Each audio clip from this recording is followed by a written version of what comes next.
Hi, everyone. Welcome to another inspiring conversation focused on empowering women to become more confident, assertive, and secure in who they are. Today, we're joined by Farah Manjoo, who brings valuable experience and insight into the challenges women face in their personal relationships, family lives, careers, and personal journeys.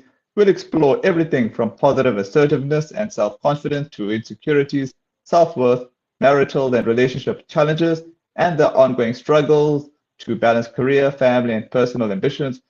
Farah will share insights into finding your voice, establishing healthy boundaries, communicating your needs, and learning to prioritize yourself without feeling guilty. We'll also explore what it takes to navigate relationships while maintaining your own identity, ambitions, and sense of purpose.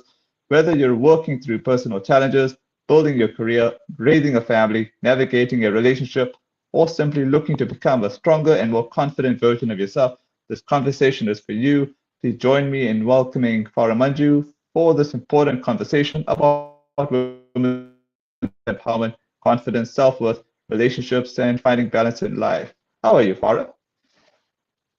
I'm great, Sid. Nice to be online once again. Yes, and I'm so happy to have you on because as you saw me the last time, I was hell. It's okay. Awesome. So Farah, to get the ball rolling with you, what does positive assertiveness look like for women, and how can a woman learn to speak up for herself without feeling guilty, aggressive, or afraid of how others may perceive her? Okay, so I feel that it's really important to have this positive assertiveness because it's linked to your personal power. So when a woman is in her power, she is then able to express herself more clearly and with confidence. So that then strikes out the fear of what the other person is going to say in terms of whether they'll reject her or whether they will cut the relationship or whether there will be, maybe uncertainty about conflict. So a lot of people want to keep the peace and they don't want to feel that fear and to face the music if they say something. So they keep quiet. And what happens is over time, you lose your power and you give your power away to other people and you end up people pleasing just for the sake of peace between those people. But the result is that, or the downside is that you are not at peace with yourself because you're not being Hmm. true to yourself. So it's really important to learn the art of effective communication and standing your ground in a positive way and to work through relationship issues in an effective and positive way, in a healthy way without fearing any conflict. Awesome. Many women struggle with self-doubt and insecurities even when they appear confident on the outside. What are some of the underlying issues that can affect a woman's self-worth, and how can she begin working through them? Yes, so I know I've met a lot of women that seem very put together, and externally they have that confidence, but internally they doubt themselves, they question, they second guess, and that stems from their insecurities that then, the root comes from childhood. So it does stem from their upbringing, their relationships, Okay. and the dynamics in their family, their siblings. Also, the deeper root issues can be that they were bullied, where they didn't believe in themselves and they lacked that confidence as a child, which then is expressed through self doubt later on in life in adulthood. So I would tell a woman who feels a lot of self-doubt and insecurity is to gain some intervention and support emotionally to work through those root issues from childhood. And you can clear that out so then you can build the confidence without being always pulled back in that pattern of doubt and insecurity and lack of confidence and believing more in yourself and being certain with what you want and who you are makes all the difference.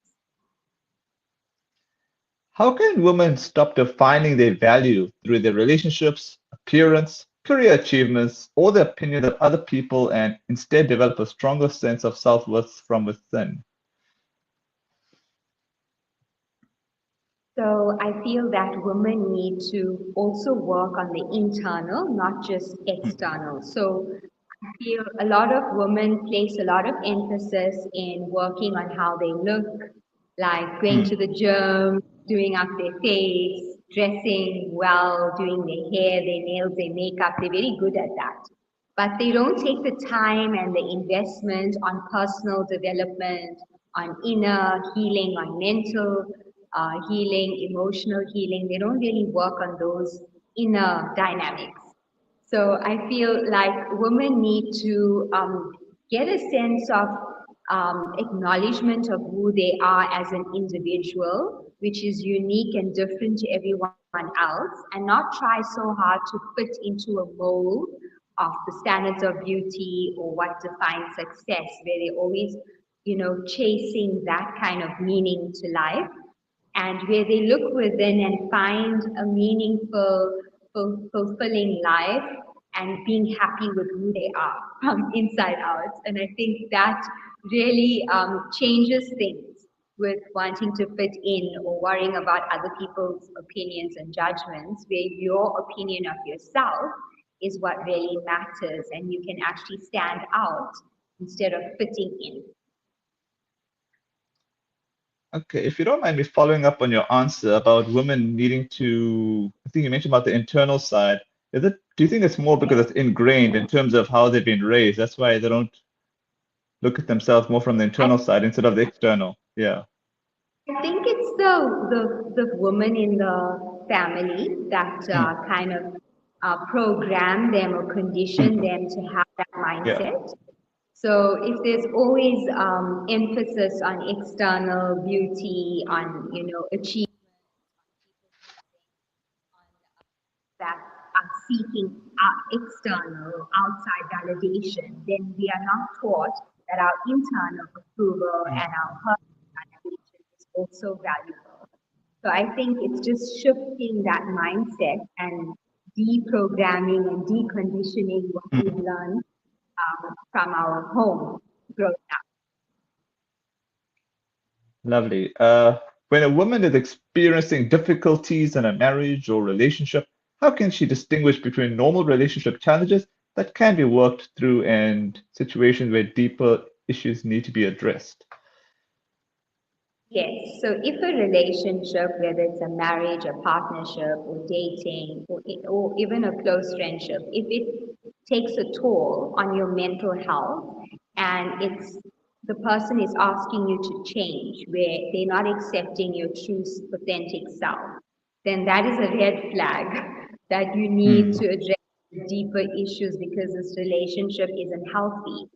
But in a relationship, what is normal and natural is to have a disagreement where two people are not on the same page because of that person's upbringing and programming growing up, and your upbringing and your cultural values and things will be different. So there will be a clash, there will be disagreements. But you both have to learn to compromise and communicate and express those differences and work it out. And if you're unable to, then you need intervention and external support to work through what the deep issues are.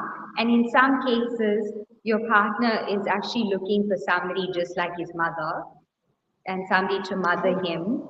Maybe he is looking for qualities in you that he loved in his mother that he's not finding in you. And as a woman, you are looking for qualities in him that you wished your dad had. So we all have mommy or daddy issues that we take out on our partners. So it's interesting to note these kind of things, the dynamic with the core relationships with our parents, how that can affect our personal and intimate relationships. that's really fascinating. What role does communication play in resolving marital and relationship problems? And how can a woman communicate their needs, boundaries, and feelings without turning difficult conversations into conflict? That's a good question because women are very emotional and we tend to react rather than Mm, respond. So I feel that it is important to process your emotions before addressing something. So to speak from a calm, centered, grounded state instead of from the emotions. So to speak very logically about how you feel, about what you disliked, and how we can find a solution to move forward, rather than reacting from anger, from frustration, where that comes out as an attack. So I feel like women need to learn how to manage their emotions and regulate and process, self-regulate before actually communicating. Because so an internal process needs to happen with yourself before you can actually find a solution with your partner. Because a lot of the communication is with ourselves first. What we thinking and feeling, we need to process that. And a good way to do that is through journaling, where you just write out all the things you're upset about and release that like a mind dump. And then you're clear headed and in a better space to then communicate more effectively. So I call that conscious communication. So when you're communicating consciously and mindfully and not just blurting out whatever you're feeling and like speaking from the anger and the frustration in the heat of the moment. So there are ways to counter that, like conflicts, like outbursts and volcanoes erupting when you're dealing with issues. And my go-to technique is take 3 deep breaths and pretend you have a gugula in your mouth that's really sweet, and you're swallowing and like dissolving that bitterness in your mouth, that anger, that frustration. So when you are speaking, it's more sweet, more positive, more productive. Wow, Yeah. that's really fascinating. In fact, I was just gonna say that besides the ladies being emotional, even guys get emotional. Although I think it's more ego-based when it comes to being emotional. I know, but you asked me the question about women. Dealing with men is another whole chapter we have to still get into. Uh, I know, Yeah. yeah, I know. To be honest, I was just being fair to the ladies when I made that comment. Awesome. All right, we'll get to the next one. Many women feel torn between building a career, pursuing personal ambitions, being a partner, raising a family, and still finding time for themselves. Is true work-life balance possible? And what does it realistically look like? I think that balance on the whole is possible to balance your life playing different roles. Look, myself, I'm a mom of 3 kids, a career woman. I Wow. take care of my family. I cook my meals. I do the mommy duties, and I have 2 separate businesses that I'm juggling. So people ask me how I do it. Okay, I'm no Mm. superwoman, superpowers, or anything out of the ordinary. But what I say to women to empower them is to find balance within yourself. So when you are balanced mentally, emotionally, physically, and spiritually, you then in a better space, and you're in the state of alignment with your goals, where you're more productive, where you're more efficient, and you can manage your time, and you have better organization and prioritization, where you can then put things in categories like, okay, morning time, I'm going to do my cooking from 7 to 8. Okay, that's done. That's the category is done. And then this from this time to that time is my admin. Okay, then from 1 to 5, I'm consulting. Okay, then you close that, and then family gets home from 5 to 8 family time. So if you're able to compartmentalize Mm. things in your life, you find that you have more discipline to give those areas the focus and the presence and the time that it needs to be efficient, to be productive, I would say. And I think it's possible for any woman to balance family and career or whatever personal life and a career, if they're studying further. It's just about a sense of willpower, your focus, your determination, your discipline, and how much you value those things to prioritize them. Yeah. That's so true. Why do so many women feel guilty about prioritizing themselves? And how can they learn that self-care and personal development are not selfish but essential to their overall well-being? Good question. We're just talking about prioritizing all the different things we need to do in the day. So you also need to section out and cut out time for yourself to give back to you, because then your battery is depleting, like it's you running on empty on fumes. Then you burnt out at the end of the day, and the next day you're tired, and it's like a whole hamster wheel. So I think as a woman, and I can speak for myself and a lot of my clients and my friends, that when you make time for yourself, it's almost like you're renewing your brain cells so you can come back like a better version of yourself, and you feel full and whole. You don't feel like now you're empty, you're depleted, you've given so much of yourself and poured all your resources into everybody. So you also need to pour back into yourself, and that self-care actually is self-love. So taking time like to go for a massage or to pamper yourself or to go for a me date or walk on the beach, that's my favorite. That's like cost effective as well, just taking a flask of coffee or tea and a cup and just go sitting on the beach having a muffin. Cost effective way of having me time. Mm, So you don't have to spend lots of money at a fancy spa, day spa, but if you have the money, fair enough, you can do that. mm. At the end of the day, it's just the intention that I am giving this time and doing this activity that is filling my cup and it's making me happy, and it then results into an increased level of self-love.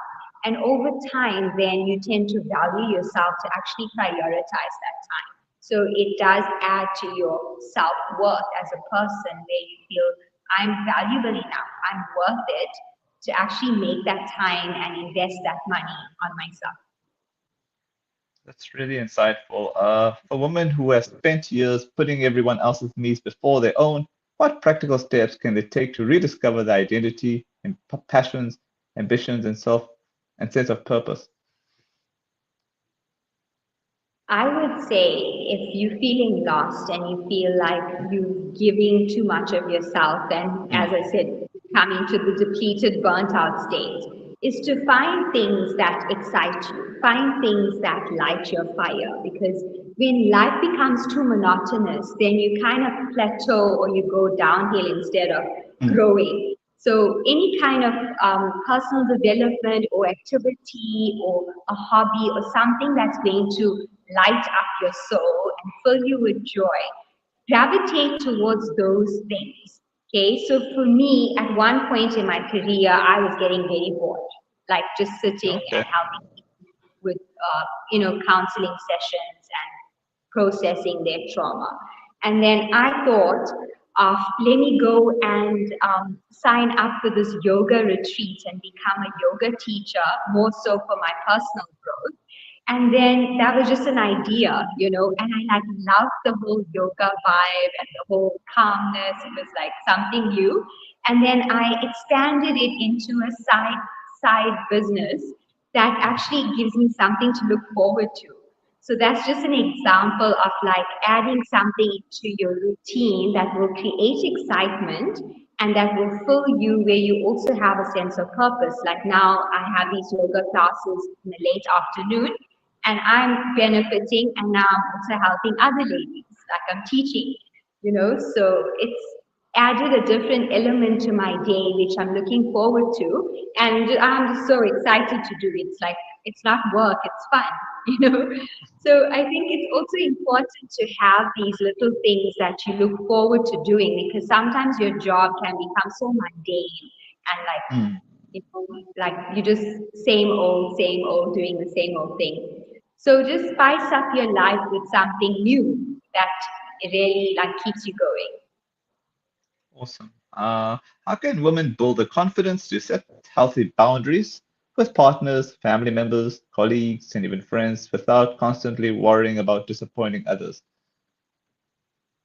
Yes, that's really important. I feel like the word no should be part of your vocabulary.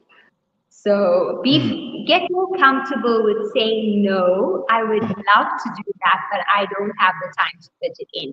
So you can say no with a smile. You don't have to say no rudely. Like, yeah. somebody asks you, oh, would you be able to pick up my child? And I'm saying, I would really love to pick up your child, but it's just out of my way. I'm really sorry I cannot do that. So give people a reason why you need to let them down and why you can't do it. And don't feel guilty about it because it's your time and your time is valuable or your resources are valuable. So if somebody wants to infringe on your time and your resources, it's like not them stealing your money because time is money. Mm, So you need to equate your time and your energy with a currency. Then maybe you won't give away so much of your energy and time just lavishly. So at the end of the day, you need to select who you want in your inner circle. And those are the people that should be respectful of your time and your boundaries. And if people are disrespecting your time and disrespecting your boundaries and you're communicating it, then you need to keep them at a distance, very far. They're not part of yourself. So find the people that are respectful and keep them close. And people are not respecting you, you need to cut them out or keep them far away. And that's something I learned, and that will help with your self respect. So, boundaries, being able to communicate your boundaries and express them clearly and confidently, has a lot to do with how confident you are in yourself. And it has more so to do with how much you respect yourself.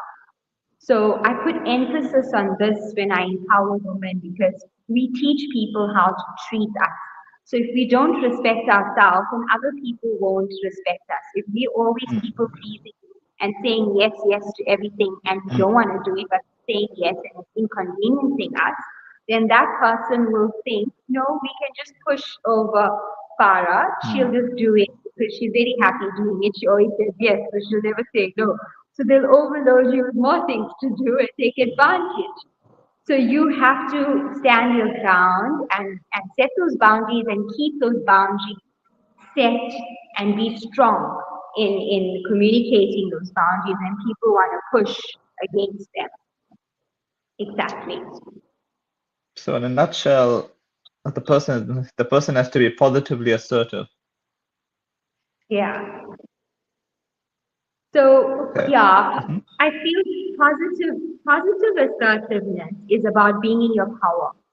And the only way you can be in your power is if you love and respect yourself and if you feel Mm. confident in your opinion, where your thoughts and your feelings matter and you feel confident about expressing them.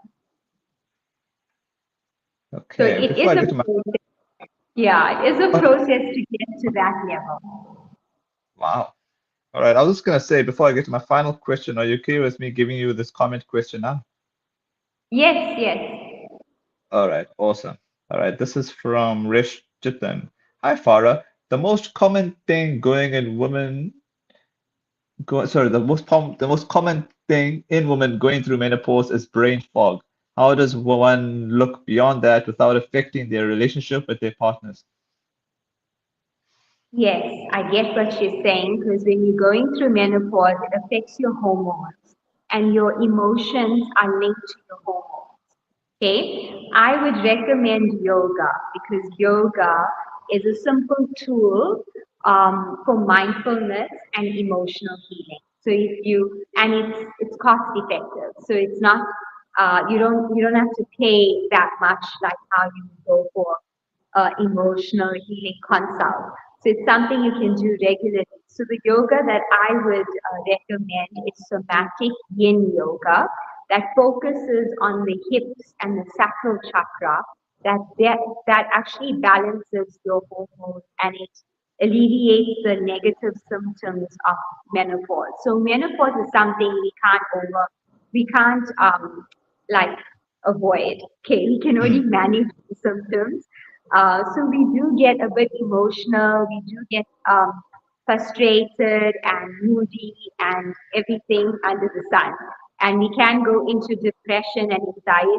So it's all about managing your emotions and moving from that state, that negative emotional state, into a happy state, into a calmer state to balance out your emotions. So breathing, mindfulness, positive affirmation, the somatic and yin yoga, even going for sound healing and doing a lot of grounding exercises. So uh, walking on the earth barefoot, like on the wet grass or the wet sand without your feet, hugging a tree, that's all like calming the nervous system down. So you need to do a lot of like centering practices.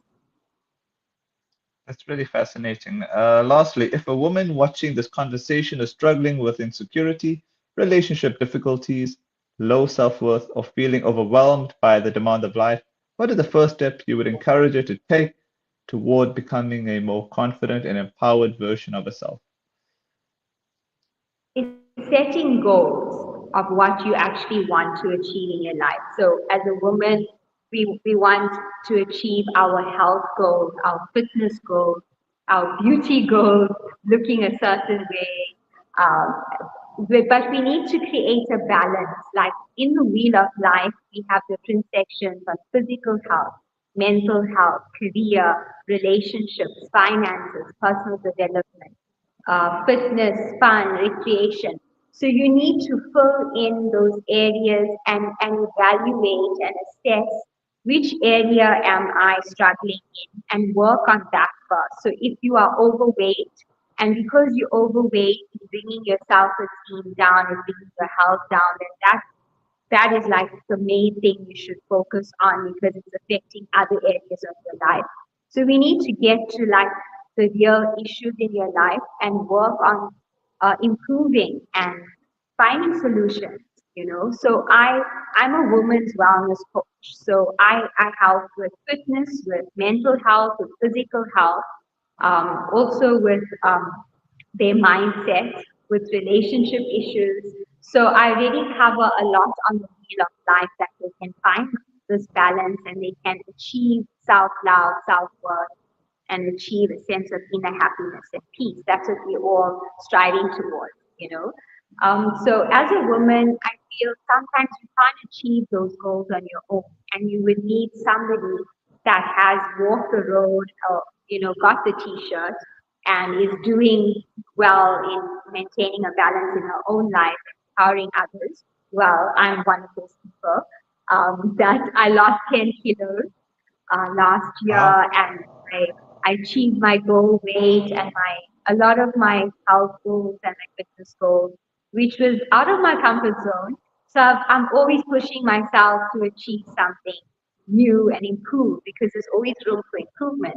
So I'm always on this journey of being a higher version of myself, and this is I practice what I preach. So it's nice to find somebody that inspires you and keeps you motivated on your journey to becoming the best version of you and achieving your highest and best. So find a coach that works with women that resonates with you and you feel motivated by because you're going to need somebody to motivate you if you don't feel like putting in the effort. And I think like I used many coaches and mentors and it made a difference. I couldn't do all of this on my own. So it does help to have somebody in your corner that takes you under their wing and guides you every step of the way. It makes the journey easier. Awesome. Thanks so much for your time, Farah, and hope to see you again. Yes. Did you want to ask me about the heart of Oh, essay yes. that I? Oh, Yes. oh, yes. Oh, yeah. Thanks so much for reminding me. God bless you. So, all right. Yeah. How was your? How did you feel when you received the award? Because I know that Sharon presented it Yes. to you. So I Yeah. was nominated by the Heart of Essay that was hosted by Sharon Hariprasad in Sanger, and I was given the Woman of Excellence Award, which I was very honored and pleased, and it came as a surprise, but it was for my contribution for women empowerment. And as you know, I'm so passionate about working with women and Mm. really helping them reach their highest and best. So it comes naturally to me. And I was so excited to receive an award and a crown and all these gifts and to be acknowledged. It was like such an amazing feeling of satisfaction, and I'm actually very grateful for the community for nominating me and voting for me and cheering me at the event. It was like, oh, I was in heaven. I was very happy. Ah, Yes. awesome. Awesome. And I hope to catch up with you again, especially when you receive another award. Yeah, hopefully soon, or maybe when I'm starting something new altogether. Because I always have something up my sleeve.